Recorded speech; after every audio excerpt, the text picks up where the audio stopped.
सांस्कृतिक कार्यक्रम हमारे शासन द्वारा बजट हमें आवंटित किया जाता है। साल में एक बार कार्यक्रम होते हैं जो हम जिला स्तर पर उस कार्यक्रम का आयोजन करते हैं। कि विभाग द्वारा युवाओं के लिए कौन-कौन सी योजनाएं चलाई जा रही हैं? मंगल दल को हम प्रत्येक ग्राम पंचायत में हमारा गठन किया जाता है, जिसमें युवक मंगल दल के नाम से होता है और एक महिला मंगल दल के नाम से होता है। नमस्कार, मैं सोनिया राजपूत और आप देख रहे हैं जनमोर्चा डिजिटल न्यूज। आज हमारे साथ मौजूद हैं जिला युवा कल्याण अधिकारी ऋषिपाल जी। आइए हम इनसे बातचीत करते हैं और जानते हैं कि सरकार द्वारा युवाओं के लिए कौन-कौन सी योजनाएं चलाई जा रही है और उनका लाभ कैसे लिया जा सकता है। सर, आपका बहुत-बहुत स्वागत है जनमोर्चा डिजिटल न्यूज में। आपका भी बहुत-बहुत धन्यवाद। सर, जिला युवा कल्याण अधिकारी के रूप में आपकी प्रमुख जिम्मेदारियां कौन-कौन सी हैं? युवाओं के लिए महत्वपूर्ण कुछ योजनाएं हैं, जैसे सांस्कृतिक कार्यक्रम है, ग्रामीण खेलकूद है और जो मुख्य रूप से हमारे वर्दीधारी जवान है पीआरडी के, वो योजना में हमारे विभाग द्वारा संचालित की जाती है। सर, आपके विभाग द्वारा युवाओं के लिए कौन-कौन सी योजनाएं चलाई जा रही हैं? मैंने अभी बताया था। अभी फिलहाल तो एक नई योजना चालू हुई है, स्वीकृत हुई है युवा केंद्रों की। प्रत्येक विकासखंड में हमारे युवा केंद्र लगाए जा रहे हैं, जिसमें हम मंगल दलों के माध्यम से और स्कूलों में प्रचार प्रसार करके उनमें वर्कशॉप करेंगे, जिससे युवाओं में हमारे वो अच्छा संदेश जा सके, जो उनके विकास के काम में आ सके। उसमें खेलकूद से संबंधित रहेंगी वो योजनाएं, लाइब्रेरी भी उसमें शामिल की जाएगी। तो जो ये नई योजना है ये अभी लॉन्च हुई है। उससे पूर्व की योजना वही है, सांस्कृतिक कार्यक्रम, खेलकूद और पीआरडी के जवानों की। सर, जैसे अभी आपने कहा युवक मंगल दल, तो सर महिला और युवक मंगल दल क्या होता है और इसमें कैसे जुड़ने की प्रक्रिया सर आप बताएं? मंगल दल को हम प्रत्येक ग्राम पंचायत में हमारा गठन किया जाता है, जिसमें युवक मंगल दल के नाम से होता है और एक महिला मंगल दल के नाम से होता है।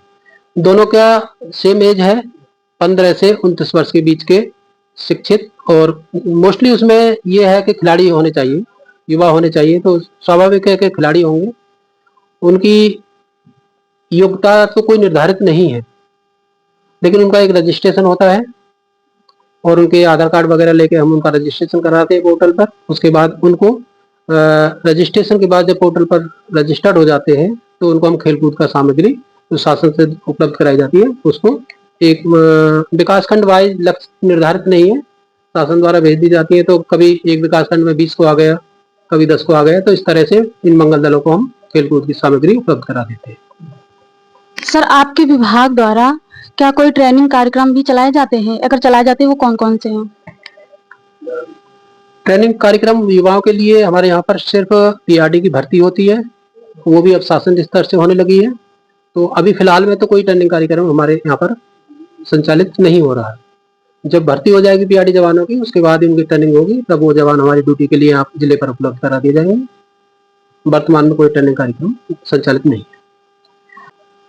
सर, गांव के युवाओं को सक्रिय और जागरूक बनाने के लिए सर कौन सी योजनाएं चलाई जा रही हैं? हमारे पास जैसे मंगल दल है हमारे, वो गांव में जागरूकता के लिए ही गठित किए गए थे, उनका दल का गठन। को रोजगार से जोड़ने के लिए सर आपके विभाग द्वारा क्या किया जा रहा है?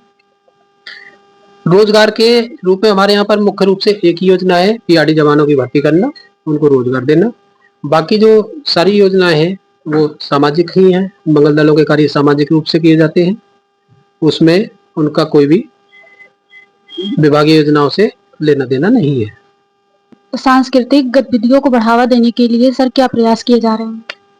सांस्कृतिक कार्यक्रम हमारे शासन द्वारा बजट हमें आवंटित किया जाता है। साल में एक बार कार्यक्रम होते हैं जो हम जिला स्तर पर उस कार्यक्रम का आयोजन करते हैं। और जो खेल कूद के लिए हमारे वैसे तो ग्राम पंचायत स्तर पर भी छोटे छोटे मैदान बनाए गए हैं मनरेगा योजना से। जो छोटे छोटे मैदान है जो 1 एकड़ भूमि तक बनते हैं।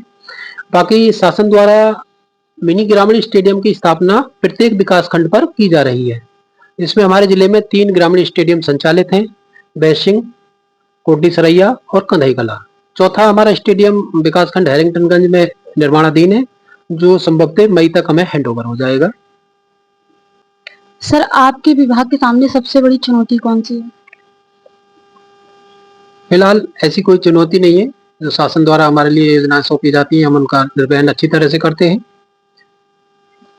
सर, आने वाले समय में आपके विभाग द्वारा कोई नई योजना या पहल शुरू होने वाली है? अभी मैं पूर्व में भी बता चुका हूँ तो युवा केंद्र वाली एक जो योजना है, अभी हमारी बिल्कुल नई योजना लागू हुई है, इस वर्ष से लागू हो गई है, लेकिन फिलहाल वर्तमान में वो अयोध्या में अभी संचालित नहीं हुई है। कुछ ही जिलों में उसका चयन किया गया है। ठीक क्वेश्चन है कि जिले के युवाओं को आप क्या संदेश देना चाहेंगे? हाँ, मैं अपने माध्यम से जिले के युवाओं को यही संदेश देना चाहूंगा कि वो शिक्षित बने, पढ़ें लिखें, खेलकूद में अपनी रुचि कर रखें। और हमारी भी कुछ योजनाएं जो हमने बताई अभी, खेलकूद के लिए हमारे मंगल दलों को शासन से सामग्री आती है।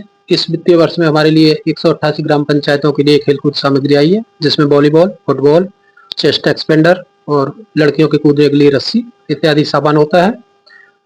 111 महिलाओं का इस बार चयन किया गया है इस वित्तीय वर्ष में, और 77 पुरुषों का चयन किया गया है।